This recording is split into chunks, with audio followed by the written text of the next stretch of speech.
Baik, saya awali dengan Om Swastiastu. Saya sebagai perwakilan kelompok akan memimpin jalannya presentasi pada video ini. Sebelum kami mulai materi, kami akan memperkenalkan diri terlebih dahulu. Yang pertama, dipersilakan deh. Perkenalkan, nama saya Igede Priyanata Sastrawan. Selanjutnya, Perkenalkan, nama saya Ikoma Agus Krisna Biantaroka dengan NIM 22 1206 1038. dan saya sendiri sebagai moderator Gede Risma Edita. Selanjutnya, kelompok kami menemukan beberapa rumusan masalah. Yang pertama itu model komunikasi persuasif. Model komunikasi persuasif pun ada beberapa. Yang pertama itu model SMCR,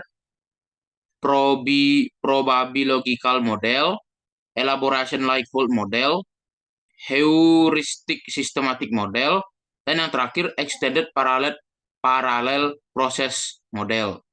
Dan rumusan masalah yang kedua, pesan-pesan komunikasi persuasif. Yang pertama itu ada konsep pesan, yang kedua ada bentuk dan ragam pesan, yang ketiga ada faktor pesan, yang keempat efektivitas pesan komunikasi pesan persuasif, yang kelima ada bahasa dan persuasi, dan yang terakhir ada makna dan persuasi. Rumusan masalah yang pertama, model komunikasi persuasif akan dijelaskan oleh saya dan teman saya Gede Priyanata Sastrawan. Baik, mulai dari saya dulu. Model komunikasi persuasif. Model komunikasi persuasif adalah model yang menjelaskan proses komunikasi yang bertujuan untuk memengaruhi sikap, pendapat, dan perilaku seseorang. Model-model komunikasi persuasif ini dapat digunakan untuk memahami bagaimana pesan persuasif dapat bekerja dan bagaimana pesan tersebut dapat dirancang untuk meningkatkan efektivitasnya. Yang kedua, ada beberapa model. Yang pertama itu model komunikasi SMCR. Model komunikasi SMCR adalah model komunikasi persuasif yang paling sederhana dan paling awal. Dalam model komunikasi David K. Berlo tahun 1960, diketahui bahwa komunikasi terdiri dari 4 proses utama, yaitu SMCR, Source, Message, Channel, dan Receiver. Lalu ditambah 3 proses sekunder, yaitu feedback, efek, dan lingkungan. Yang pertama itu ada source atau sumber. Sumber adalah seseorang yang memberikan pesan atau dalam komunikasi dapat disebut sebagai komunikator. Yang kedua, message atau pesan. Pesan adalah isi dari komunikasi yang memiliki nilai dan disampaikan oleh seseorang. Dan yang ketiga itu channel atau media dan saluran komunikasi. Sebuah saluran komunikasi terdiri dari 3 bagian, yaitu lisan, tertulis, dan elektronik. Media di sini adalah sebuah alat untuk mengirimkan pesan tersebut, misalkan secara personal, komunikasi interpersonal. Maka media komunikasi yang digunakan adalah panca indera atau bisa memakai media telepon, telegram, handphone, di mana media ini bersifat pribadi. Sedangkan komunikasi yang bersifat massa atau komunikasi massa dapat menggunakan media cetak seperti koran, surat kabar, majalah, dan lain-lain. Sedangkan media elektronik dapat menggunakan televisi seperti itu. Yang keempat ada receiver atau penerima pesan. Penerima pesan adalah orang yang mendapatkan pesan dari komunikator melalui media. Penerima adalah elemen yang paling dalam menjalankan sebuah proses komunikasi karena penerima menjadi sasaran dari komunikasi tersebut. Lalu yang ditambahkan 3 proses sekunder itu yang pertama feedback atau umpan balik. Umpan balik adalah suatu respon yang diberikan oleh penerima. Penerima di sini bukan dimaksudkan kepada penerima sasaran atau khalayak, namun juga bisa didapatkan dari media itu sendiri. Yang kedua itu efek. Sebuah komunikasi dapat menyebabkan efek tertentu. Efek komunikasi adalah sebuah respon pada diri sendiri yang bisa dirasakan ketika kita mengalami perubahan, baik itu negatif atau positif setelah menerima pesan. Yang terakhir itu lingkungan. Adalah sebuah situasi yang dapat mempengaruhi terjadinya suatu komunikasi. Situasi lingkungan terjadi karena adanya 4 faktor. Lingkungan fisik, yaitu letak geografis dan jarak. Kedua itu lingkungan sosial budaya, seperti adat istiadat, bahasa, budaya, dan status sosial. Yang ketiga adalah lingkungan psikologis, seperti pertimbangan kejiwaan seseorang ketika menerima pesan. Dan yang terakhir dimensi waktu, seperti musim, pagi, siang, dan malam. Sekian dari presentasi saya. Akan dilanjutkan, maaf, saya akan melanjutkan yang kedua itu ada probabililogical model. Model probabililogical ini adalah model komunikasi persuasif yang didasarkan pada teori probabilitas. Model ini mengasumsikan bahwa penerima pesan memiliki keyakinan awal tentang suatu topik dan pesan persuasif akan mengubah keyakinan tersebut dengan probabilitas tertentu. Model probabilistik pertama kali diperkenalkan oleh Hofland dan Weiss tahun 1951. Mereka mengemukakan bahwa efek pesan persuasif tergantung pada 3 faktor. Yang pertama itu kekuatan pesan. Pesan yang kuat lebih mungkin mengubah keyakinan penerima. Yang kedua itu sifat penerima. Penerima yang memiliki keyakinan awal yang lemah lebih mungkin terpengaruh oleh pesan persuasif. Dan yang terakhir sumber pesan. Sumber pesan yang kredibel lebih mungkin dipercaya oleh penerima. Sekian dari penyampaian saya, akan dilanjutkan oleh Gede Priyanata. Gede Priyanata, dipersilakan. Baik, di sini saya akan melanjutkan materi yang diberikan oleh Risma. Selanjutnya itu ada model Elaboration Likelihood Model atau yang bisa disebut ILM. Elaboration Likelihood Model ini adalah sebuah teori komunikasi yang menjelaskan bagaimana dan kapan individu akan terbujuk oleh suatu pesan. Teori ini dikembangkan oleh Richard E. Petty dan John Cappipo pada tahun 1981. ILM menyatakan bahwa ada 2 jalur pengolahan pesan persuasif, yaitu jalur pusat dan jalur previal. Jalur pusat digunakan ketika individu memiliki motivasi dan kemampuan untuk mengelaborasi pesan yang diterimanya. Dalam jalur ini, individu akan aktif memproses pesan secara mendalam dengan mempertimbangkan argumen dan bukti yang disampaikan. Lalu yang kedua ada jalur peripheral. Digunakan ketika individu tidak memiliki motivasi atau kemampuan untuk mengelaborasi pesan. Dalam jalur ini, individu akan lebih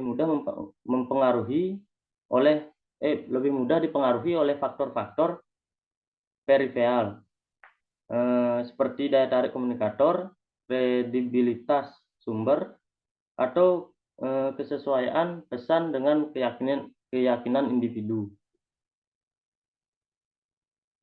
Ada faktor-faktor yang mempengaruhi penggunaan jalur pengolahan pesan persuasif, yaitu yang pertama ada motivasi. Motivasi adalah tingkat kepentingan yang disarankan individu mengelaborasikan pesan lebih menggunakan jalur pusat. Lalu yang kedua adalah kemampuan. Kemampuan adalah kapasitas individu untuk memproses informasi secara mendalam. Individu yang memiliki kemampuan tinggi untuk mengelaborasikan pesan akan lebih cenderung menggunakan jalur pusat. Lalu ada kebaruan adalah tingkat keterbatasan pesan. Individu yang menerima pesan yang baru akan lebih cenderung menggunakan jalur pusat.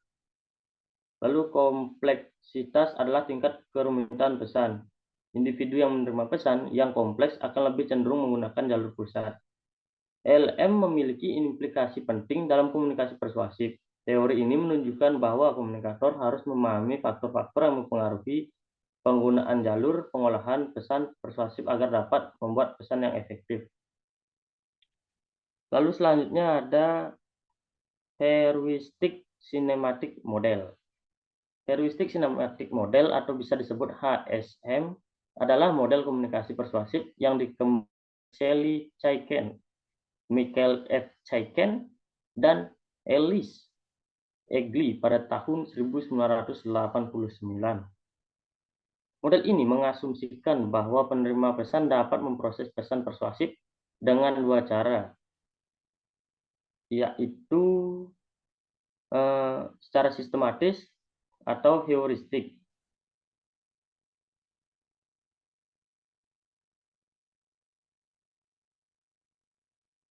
Proses pengelolaan pesan secara sinematis adalah proses yang melibatkan pemikiran yang mendalam dan evaluasi terhadap argumen yang disampaikan dalam pesan.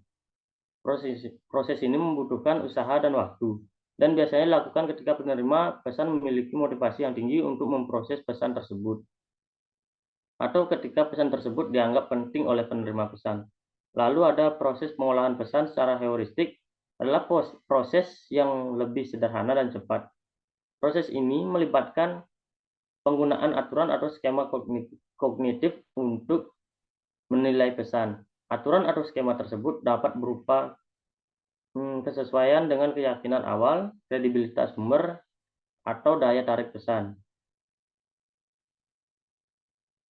Efektivitas pesan persuasif tergantung pada penerima pesan yang memproses pesan tersebut. Jika penerima pesan memproses pesan secara sistematis, maka efektivitas pesan akan bergantung pada kekuatan argumen yang disampaikan dalam pesan tersebut.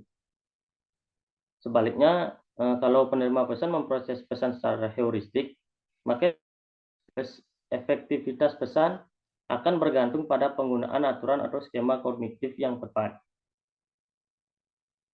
Adapun faktor yang dapat mempengaruhi cara penerimaan pesan memproses pesan persuasif, yaitu yang pertama motivasi.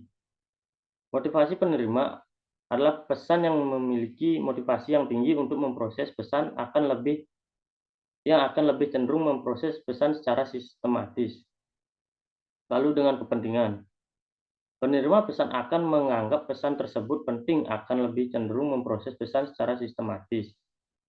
Lalu ada kesesuaian dengan keyakinan awal, kredibilitas sumber, dan daya tarik pesan. HSM telah digunakan untuk menjelaskan berbagai jenis komunikasi persuasif, seperti iklan, pidato politik, dan kampanye sosial. Model ini telah terbukti efektif memprediksi efektivitas komunikasi persuasif. Next.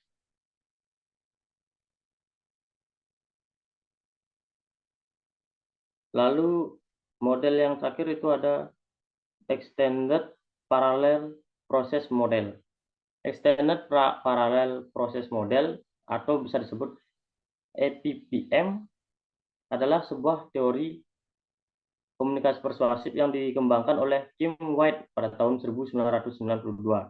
Teori ini mengungkapkan pengembangan dari Elaboration Layout atau yang bisa disebut ELM yang dikembangkan oleh Richard E. Petty dan John Chiacipu pada tahun 1981.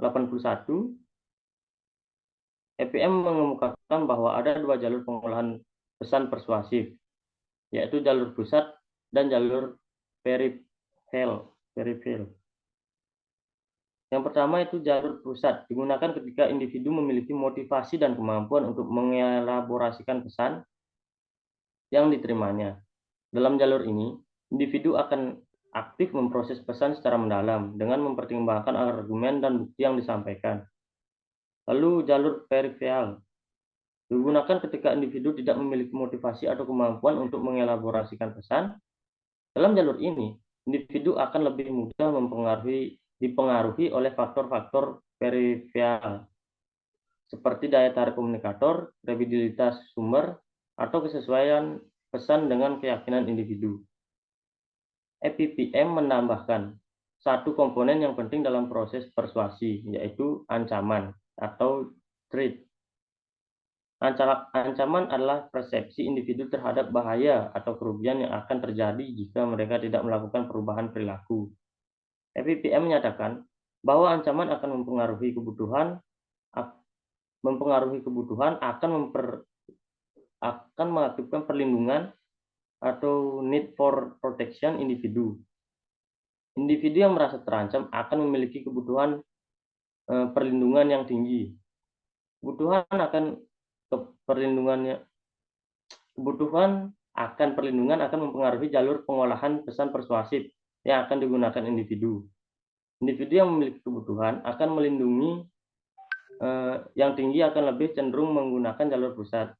EPPM juga menyatakan bahwa efikasi atau efikasi yang akan mempengaruhi motivasi individu mengelaborasikan pesan. Efektivitas adalah persepsi individu tentang kemampuannya untuk melakukan perubahan perilaku yang disarankan dalam pesan persuasif. Lalu ada beberapa strategi komunikasi persuasif yang akan digunakan berdasarkan EPPM. Yang pertama itu ada untuk pesan yang terkait dengan ancaman yang tinggi. Komunikator harus menekankan pada argumen dan bukti yang mendukung pesan. Selanjutnya ada pesan yang terkait dengan ancaman yang rendah. Komunikator dapat menekankan pada faktor-faktor peripheral seperti daya tarik komunikator atau kredibilitas sumber. Selanjutnya ada untuk pesan yang terkait dengan efikasi yang rendah. Komunikator harus menekankan pada cara-cara yang dapat dilakukan individu untuk mengubah perilakunya. Mungkin sekian yang dapat saya paparkan. Saya akan kembalikan ke moderator. Terima kasih. Baik, terima kasih atas penjelasan materinya, Gede Pranata. Selanjutnya, rumusan masalah kedua tentang pesan komunikasi persuasif akan dijelaskan oleh Komang Agus Krisna. Kepada pemateri dipersilakan. Baik, terima kasih atas waktunya. Di sini saya akan menjelaskan tentang pesan komunikasi persuasif. Komunikasi persuasif adalah komunikasi yang bertujuan untuk mengubah atau mempengaruhi kepercayaan, sikap, dan perilaku seseorang sehingga bertindak sesuai dengan apa yang diharapkan oleh komunikator. Komunikasi persuasif merupakan proses penyampaian pesan yang dimaksud untuk memperkuat, membentuk, atau mengubah tanggapan seseorang, atau lebih tepatnya yaitu berguna untuk mempengaruhi orang lain supaya sependapat dengan komunikator. Komunikasi persuasif sendiri identik dengan komunikasi yang sifatnya membujuk orang lain tanpa adanya paksaan atau pendapat dengan pembicara. Next slide terus, Mas.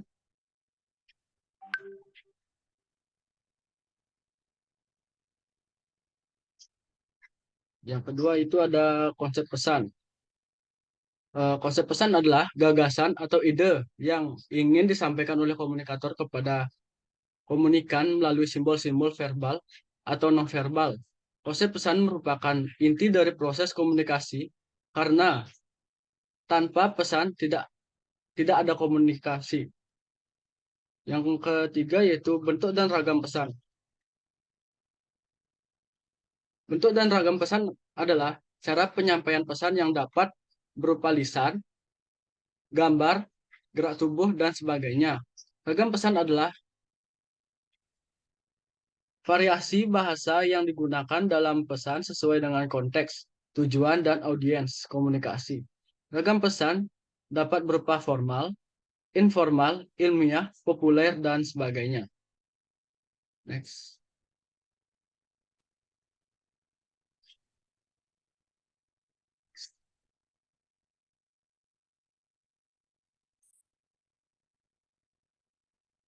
Next section. Yang keempat ada faktor pesan. Faktor pesan adalah unsur-unsur yang mempengaruhi aktivitas pesan dalam komunikasi persuasif menurut Marmon Pariotti 2021 94. Faktor pesan terdiri dari klaim, yaitu pernyataan tujuan persuasi baik yang tersurat maupun tersirat. Yang kedua itu data, yaitu bukti atau fakta yang mengandung klaim. Yang ketiga ada worm, yaitu alasan atau logika yang menghubungkan data dengan klaim. Yang keempat ada backing, yaitu informasi tambahan yang memperkuat worm. Yang kelima yaitu qualifier, yaitu batasan atau keterbatasan dari klaim. Yang terakhir ada rebuttal atau penyangkalan atau bantahan terhadap klaim yang berlawanan. Yang kelima itu ada efektivitas pesan persuasif. Efektivitas pesan persuasif adalah sejauh mana pesan dapat mempengaruhi sikap, kepercayaan, atau perilaku komunikan sesuai dengan tujuan komunikator. Efektivitas pesan persuasif dipengaruhi oleh beberapa faktor antara lain karakteristik komunikator seperti kredibilitas, daya tarik, dan kesamaan dengan komunikan. Yang kedua ada karakteristik komunikan seperti kebutuhan, minat, motivasi, sikap, dan kesiapan untuk berubah. Yang ketiga ada karakteristik pesan seperti ketertarikan, keseimbangan emosional, rasional, dan humoris. Yang kelima ada karakteristik media seperti saluran, kode, atau umpan balik. Dan yang terakhir ada karakteristik situasi seperti waktu, tempat, dan suasana komunikasi. Next slide terus nih.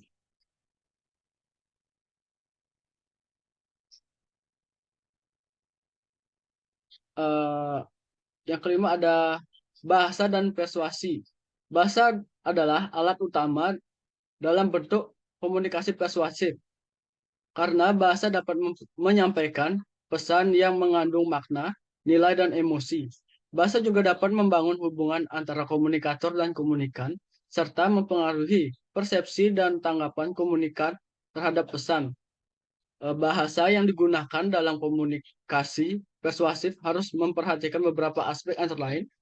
Yang pertama, kekuatan bahasa, yaitu kemampuan bahasa untuk menimbulkan efek tertentu pada komunikan, seperti meyakinkan, motivasi, atau menggerakkan.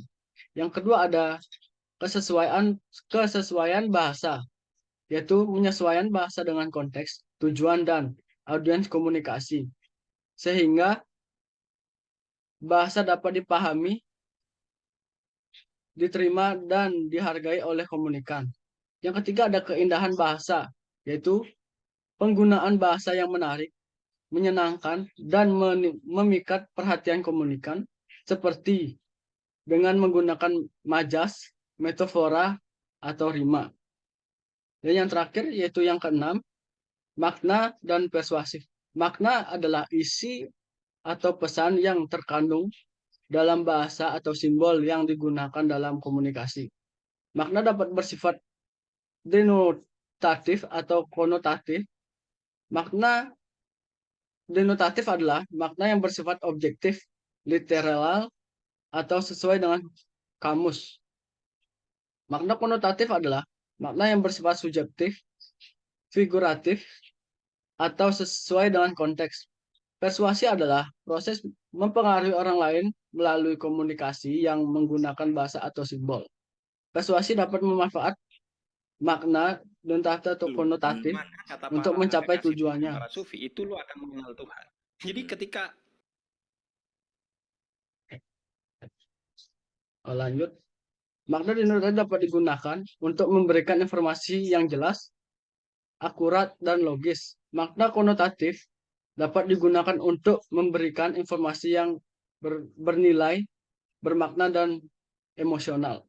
Sekian penjelasan dari saya kembalikan ke moderator. Baik, terima kasih atas penjelasan materinya, Komanggus Krishna. Sekian dari materi yang kami sampaikan.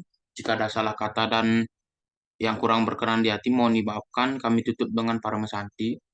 Om Santi Santi Santi Om.